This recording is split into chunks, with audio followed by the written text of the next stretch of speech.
মার্কিন ঘাঁটিগুলোয় আবার তাণ্ডবের হুঁশিয়ারি ইরানের, পাল্টা শায়েস্তার হুমকি ট্রাম্পের, ভয়াবহ বিস্ফোরণ কেন ইসরায়েলের। নিত্য নতুন চালে খেল দেখাচ্ছে তেহরান, নজর এবার ডিজিটাল লাইফলাইনে। অচল হবে গুগল মেটা, কতটা বেকায়দায় ওয়াশিংটন। হজ আর ওমরার ক্যালেন্ডার প্রকাশ করলো সৌদি, কোন কোন দেশে দেখা গেল জিলহজ মাসের চাঁদ, কবে হবে ঈদুল আজহা। আসসালামু আলাইকুম, দেখছিলেন Bangla vision world news headline. এবারে বিস্তারিত। মধ্যপ্রাচ্যে মার্কিন ঘাঁটিগুলোয় ঝোড়ো তাণ্ডবে চমকে দেওয়ার হুঁশিয়ারি দিয়েছে ইরান। এখানেই শেষ নয়, শত্রুদের ফাঁদে ফেলতে হরমুজ প্রণালীতে টোল আদায় সহ জাহাজ চলাচলের নতুন নিয়ম চালুর প্রস্তুতিও নিচ্ছে তেহরান। এদিকে শান্তি চুক্তিতে তেহরানের অনীহার অভিযোগ তুলে শায়েস্তা করতে চরম পরিণতির হুমকি দিয়েছেন মার্কিন প্রেসিডেন্ট ডোনাল্ড ট্রাম্প। ভয়াবহ বিস্ফোরণ হয়েছে ইসরায়েলের মিসাইল উৎপাদন কেন্দ্রে। শহীদ আরাফাতের ডেস্ক রিপোর্ট। যুক্তরাষ্ট্রের আর একটা হুমকিও আমলে নেবে না ইরান।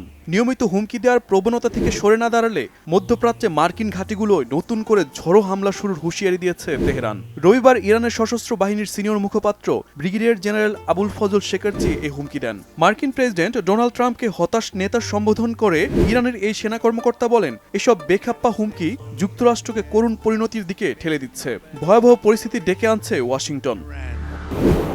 হরমুজ প্রণালীতে টোল আদায় সহ জাহাজ চলাচলে নয়া নিয়ম চালু করতে যাচ্ছে ইরান। দেশটির জাতীয় নিরাপত্তা কমিটির চেয়ারম্যান ইব্রাহিম আজিজি এক্স হ্যান্ডেলে লিখেছেন, নতুন ব্যবস্থা ইরানের জাতীয় সার্বভৌমত্বের সঙ্গে সঙ্গতিপূর্ণ, যা বৈশ্বিক জাহাজের নিরাপত্তা নিশ্চিত করবে। নতুন নিয়মে হরমুজ প্রণালীতে ইরানের মিত্র দেশের জাহাজ নির্বিঘ্নে চলতে পারলেও বন্ধ থাকবে শত্রুদের জন্য। এদিকে চীন বিষয়ক ইরানের বিশেষ প্রতিনিধি হিসেবে পার্লামেন্ট স্পিকার মোহাম্মদ বাগের গালিবাফকে নিযুক্ত করেছে তেহরান। নতুন দায়িত্ব পাওয়ার পর তিনি জানিয়েছেন, যুক্তরাষ্ট্রের বিরুদ্ধে যুদ্ধে টানা ৭০ দিন অপ্রতিরোধ্য লড়াইয়ের মাধ্যমে নয়া বিশ্ব ব্যবস্থার উন্মোচন করছে ইরান।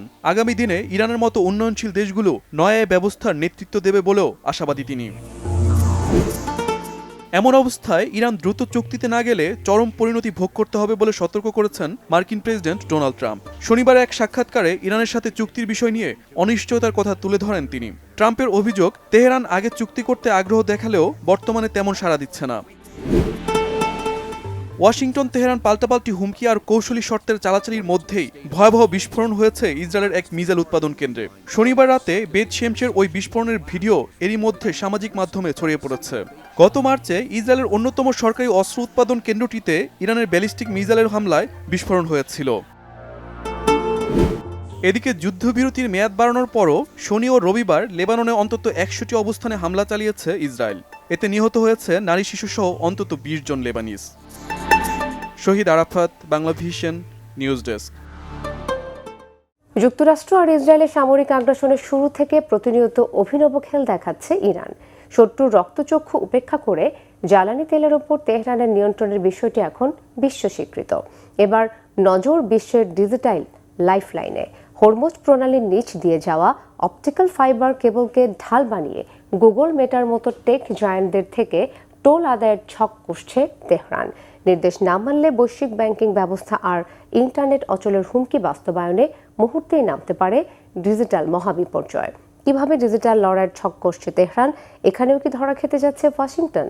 হাফিজুল ইসলামের ডেস্ক রিপোর্ট। হরমুজ প্রণালীতে সাগরের নিচে ক্ষমতার নতুন উৎস খুঁজছে ইরান। তেহরান এবার হাত বাড়িয়েছে সমুদ্রের তলদেশে লুকিয়ে থাকা ইন্টারনেটের অপটিক্যাল ফাইবার কেবলের দিকে। পানির নিচ দিয়ে চলে যাওয়া এসব তারের মাধ্যমে এশিয়া থেকে ইউরোপের কোটি কোটি মানুষ প্রতিদিনের মেসেজ, ইমেল এবং ব্যাংকিং ডেটা আদান প্রদান করে। আর সেই কেবলকে ঢাল বানিয়ে গুগল ও মেটার মতো টেক জায়ান্টদের কাছ থেকে টোল আদায়ের ছক কষছে তেহরান। এতদিন জাহাজ চলাচলের গুরুত্বপূর্ণ রুট হিসেবেই ব্যবহার হয়ে আসছে হরমুজ প্রণালী, কিন্তু আন্ডার ওয়াটার কেবল নিয়ে ইরানের হুমকি অচিরেই ডেকে আনতে পারে ভয়াবহ সংকট।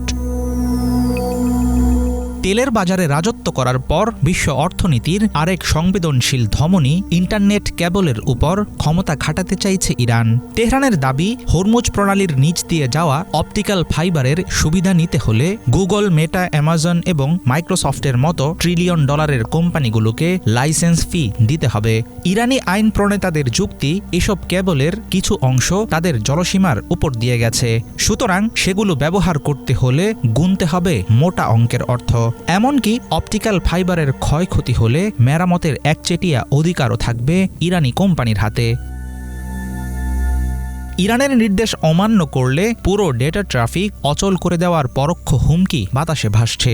পানির নিচে অদৃশ্য যুদ্ধ শুরু করার মতো সাবমেরিন, ড্রোন এবং লড়াকু ডুবুরি দল ইরানের কাছে একদম তৈরি। যদি সত্যি সাবমেরিন কেবলগুলো কাটা পড়ে, তাহলে চোখের পলকে থেমে যাবে ভারতের বিলিয়ন ডলারের আউটসোর্সিং শিল্প, বন্ধ হয়ে যাবে আন্তর্জাতিক ব্যাংকিং লেনদেন, আর পূর্ব আফ্রিকা থেকে গোটা এশিয়াতে শুরু হবে ডিজিটাল হাহাকার। এর আগে 2024 সালে লোহিত সাগরে 3টি কেবল ছিঁড়ে গেলে ধসে পড়েছিল 25% ইন্টারনেট যোগাযোগ। আলোচিত অপটিক্যাল ফাইবারগুলোর বড় অংশ মূলত ওমানের জলসীমা দিয়ে গিয়েছে, কিন্তু গুরুত্বপূর্ণ 2টি লাইন সরাসরি রয়েছে ইরানের সীমানার ভেতর। তেহরান আসলে চাইছে মিশরের সুয়েজ খালের মতো এই রুট থেকেও কোটি কোটি ডলার আয় করতে। চলমান যুদ্ধ পরিস্থিতিতে তেহরান বিশ্বকে যেন পরিষ্কার বার্তা দিচ্ছে, তাদের হাতে শুধু মিসাইল, ড্রোন কিংবা হরমুজ আটকে দেওয়ার ক্ষমতাই নয়, সেই সাথে রয়েছে ইন্টারনেট বন্ধ করে দেওয়ার চাবিকাঠি। এই ডিজিটাল অস্ত্রকেই এবার নিজেদের টিকে থাকা এবং পশ্চিমাদের চাপে রাখার বড় হাতিয়ার বানাতে চাইছে ইরান। যুদ্ধের চাল হিসেবে যোগাযোগ ব্যবস্থা বিচ্ছিন্ন করে দেওয়া কোনো নতুন কৌশল নয়, তবে অপটিক্যাল ফাইবার কেবল থেকে টোল আদায়ে ইরানের সবচেয়ে বড় বাধা মার্কিন নিষেধাজ্ঞা। আমেরিকার আরোপিত কড়া আইনের কারণে প্রযুক্তি বিশ্বের টেক জায়ান্টদের পক্ষে ইরানকে $1 দেওয়াও সম্ভব না। ফলে অনেকেই তেহরানের এই হুমকিকে দেখছেন ভয় দেখানোর রাজনৈতিক অস্ত্র হিসেবে। তবে ফাঁকা আওয়াজ হোক কিংবা বাস্তব, সমুদ্রের নিচ দিয়ে যাওয়া ইন্টারনেট কেবল ক্ষতিগ্রস্ত হলে বিশ্বজুড়ে নেমে আসবে ডিজিটাল বিপর্যয়। হাফিজুল ইসলাম, বাংলাভিশন। চীন সফর শেষে স্থিতিশীলতার বার্তা নিয়ে দেশে ফিরে গেলেও স্বস্তিতে নেই মার্কিন প্রেসিডেন্ট ডোনাল্ড ট্রাম্প। ওয়াশিংটনে ফিরেই আবারও ইরান যুদ্ধ শুরুর বিষয়ে ভাবতে হচ্ছে তাকে। ইরানের সাথে কূটনৈতিক চেষ্টা ব্যর্থ হওয়ায় নতুন করে সীমাহীন চাপ সঙ্গ ছাড়ছে না তার। এমন অবস্থায় পেন্টাগনের যুদ্ধ পরিকল্পনা, মধ্যপ্রাচ্যে ব্যাপক সেনা সমাবেশ আর ইসরায়েলের সমর প্রস্তুতি ঘিরে ক্রমেই ঘনীভূত হচ্ছে নতুন করে বড় সংঘাতের আশঙ্কা।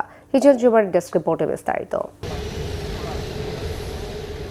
চীন সফর শেষ করে ওয়াশিংটনে ফেরার পরেই ইরান ইস্যুতে নতুন করে কঠিন চাপে পড়েছেন মার্কিন প্রেসিডেন্ট ডোনাল্ড ট্রাম্প। কূটনৈতিক প্রচেষ্টা প্রত্যাশিত ফল না দেয়ায় তেহরানের বিরুদ্ধে যুদ্ধ শুরু করার বিষয়ে যুক্তরাষ্ট্র প্রশাসনের ভিতরে আলোচনা জোরালো হয়েছে। মার্কিন সংবাদ মাধ্যম নিউ ইয়র্ক টাইমসের এক প্রতিবেদনে বলা হয়েছে, ইরানকে লক্ষ্য করে সম্ভাব্য নতুন হামলার জন্য পেন্টাগন একাধিক সামরিক বিকল্প প্রস্তুত করেছে এবং এখন মার্কিন প্রেসিডেন্টের চূড়ান্ত সিদ্ধান্তের অপেক্ষায় আছে।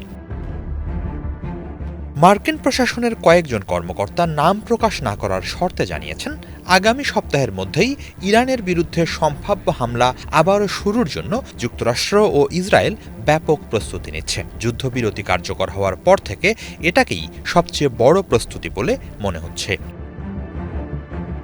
ওই কর্মকর্তাদের দাবি, ট্রাম্প যদি পুনরায় হামলার অনুমোদন দেন, তাহলে ইরানের সামরিক ঘাঁটি, ক্ষেপণাস্ত্র অবকাঠামো এবং গুরুত্বপূর্ণ স্থাপনাগুলোকে লক্ষ্য করে আগের চেয়ে আরও ব্যাপক আকারে বিমান হামলা চালানো হবে। সম্প্রতি কংগ্রেসে বক্তব্য দেওয়ার সময় মার্কিন প্রতিরক্ষা মন্ত্রী পিট হেগসেথও এমন কথাই বলেন।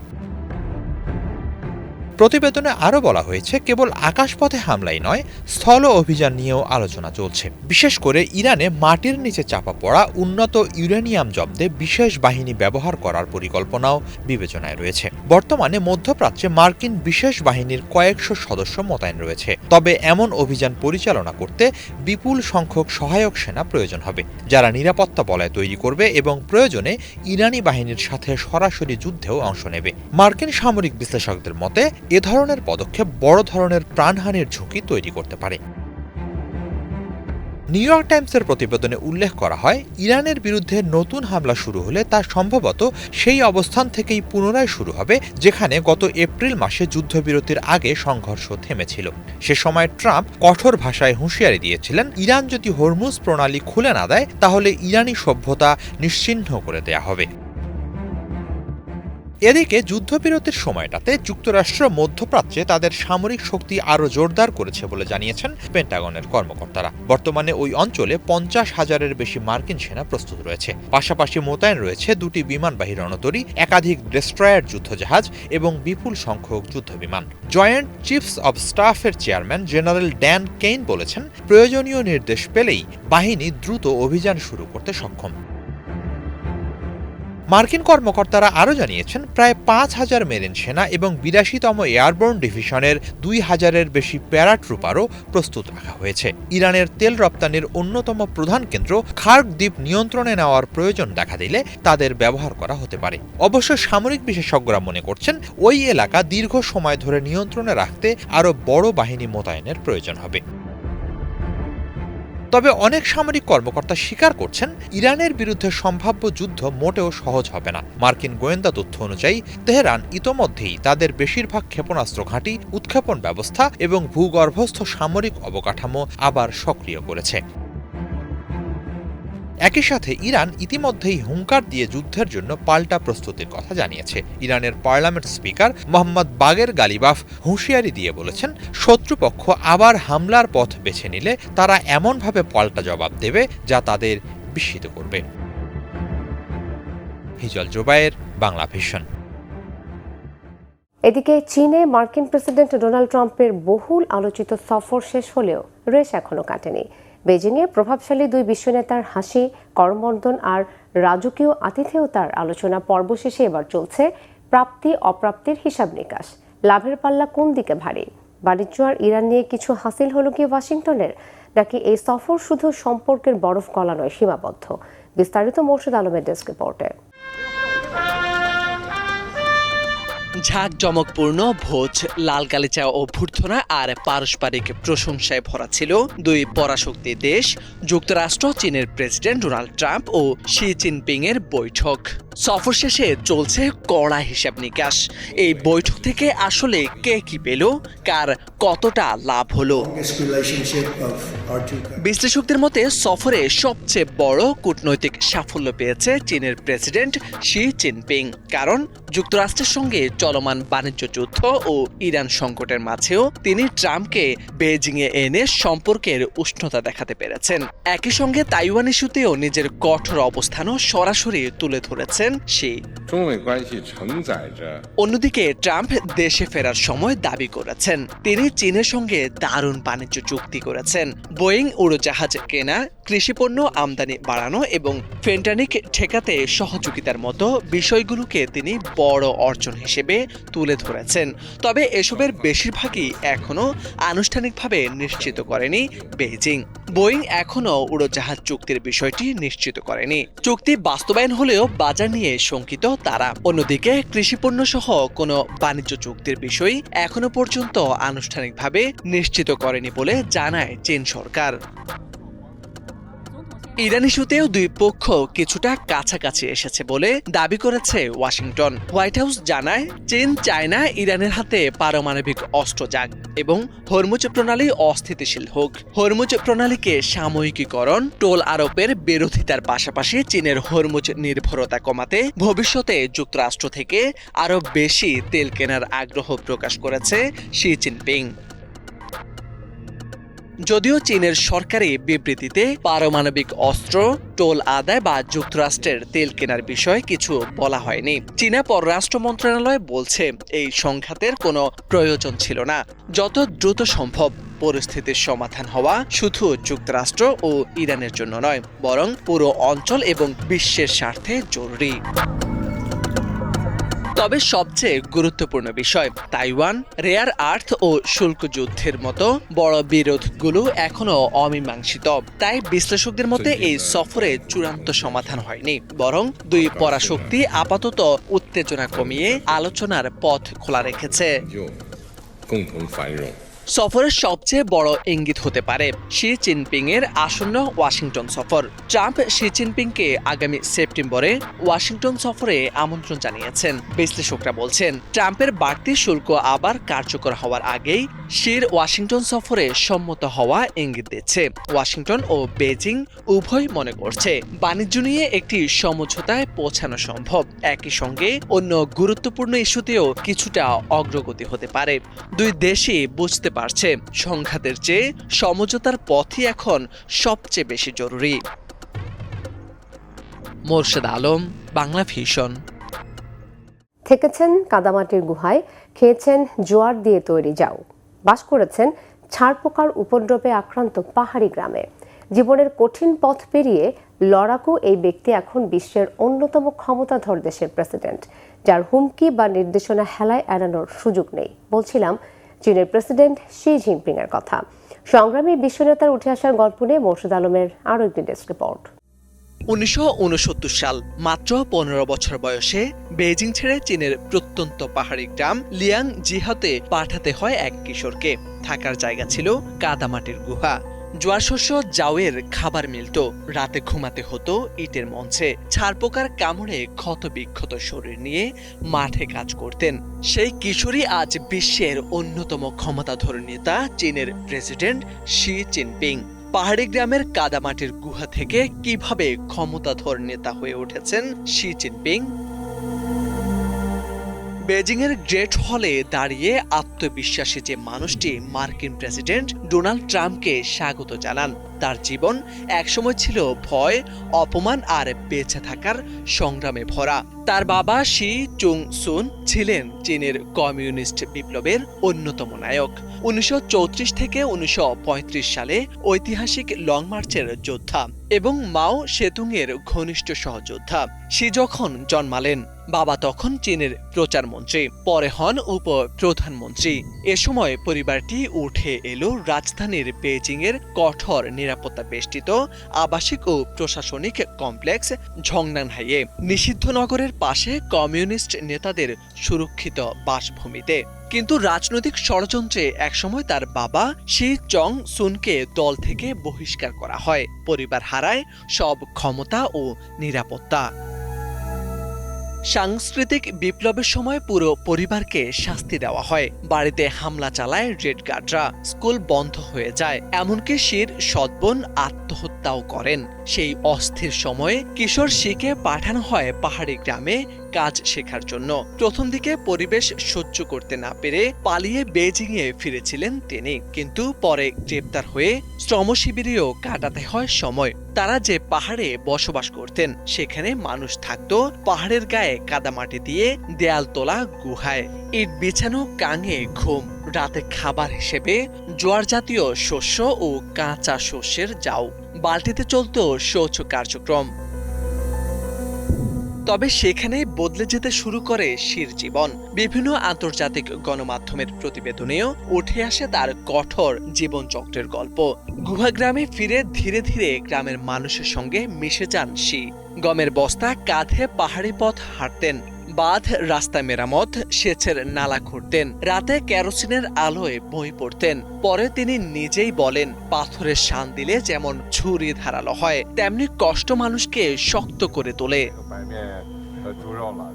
গুহায় বসবাসের মধ্যে কমিউনিস্ট উইথ লিগে যোগ দেওয়ার চেষ্টা শুরু করেন শি জিনপিং। সংগ্রামী জীবন শেষে একসময় কমিউনিস্ট পার্টিতে যোগ দিতেও তাকে বারবার প্রত্যাখ্যান হতে হয় বাবার রাজনৈতিক পরিচয়ের কারণে। টানা 9 বার ব্যর্থ হওয়ার পর 10ম চেষ্টায় সদস্যপদ পান শি জিনপিং।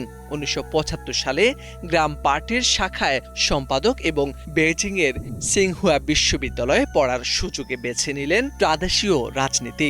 এরপর ধাপে ধাপে স্থানীয় রাজনীতি থেকে উঠে এসে 2012 সালে চীনের কমিউনিস্ট পার্টির প্রধান এবং পরে দেশের প্রেসিডেন্ট হন সংগ্রামী এই নেতা।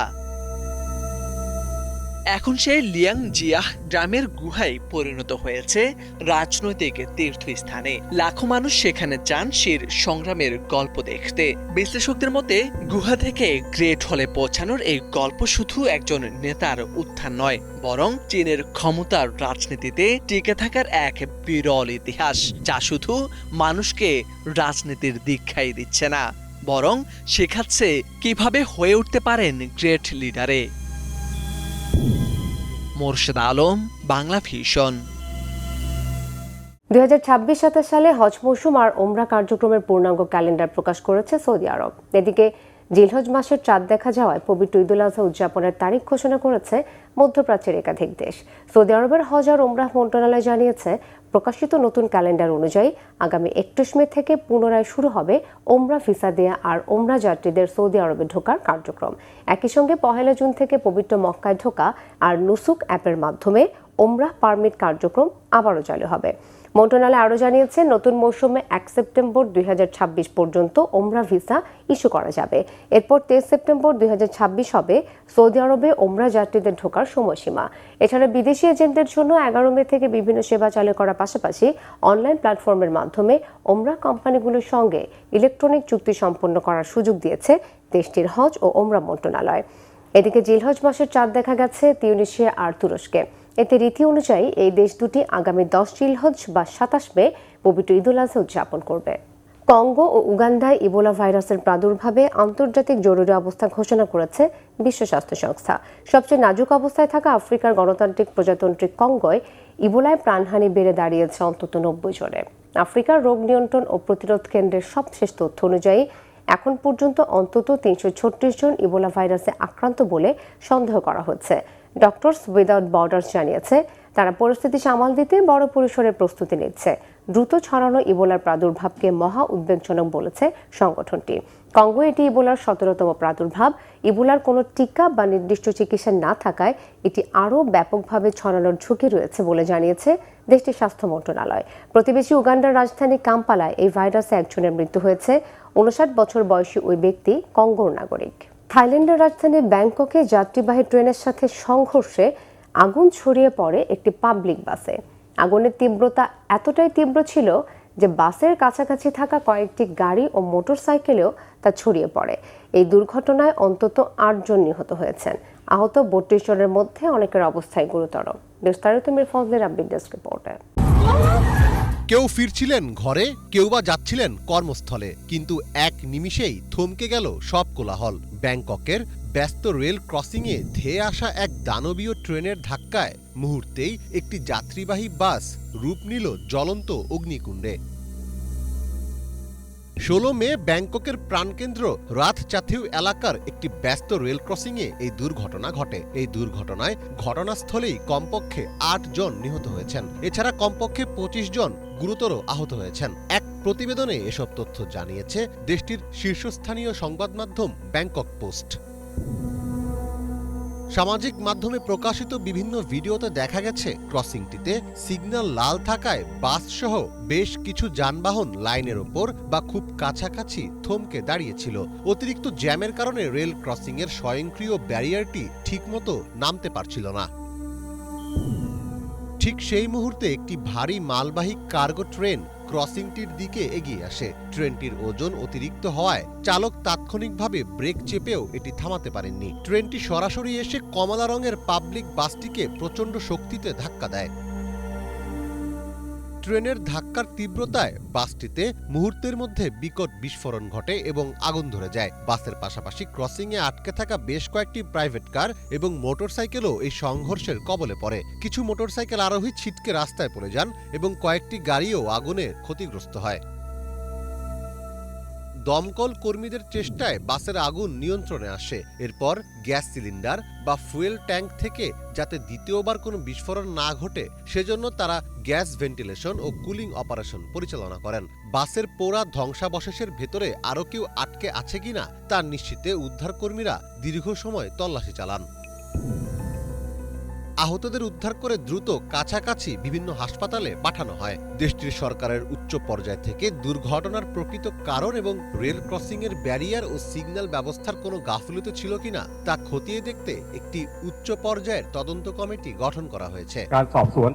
সাধারণত রেল লাইনের দুপাশের 5 মিটারের মধ্যে আমরা কোনো যানবাহন থামানোর অনুমতি দেই না। এখানে যা ঘটেছে তা হলো ক্রসিং এর দায়িত্বে থাকা কর্মকর্তারা ব্যারিয়ারটির নিচে নামাতে পারেননি। ঠিক একই সময় মালবাহী ট্রেনটি এগিয়ে আসছিল এবং চালকও সময়মতো ট্রেনটি থামাতে পারেননি। সামনের দিনগুলোতে রেলওয়ে কর্তৃপক্ষ, ট্রেনের চালক এবং এই ঘটনার সাথে জড়িত সব কর্মকর্তা কর্মচারীর ভূমিকা খতিয়ে দেখবে।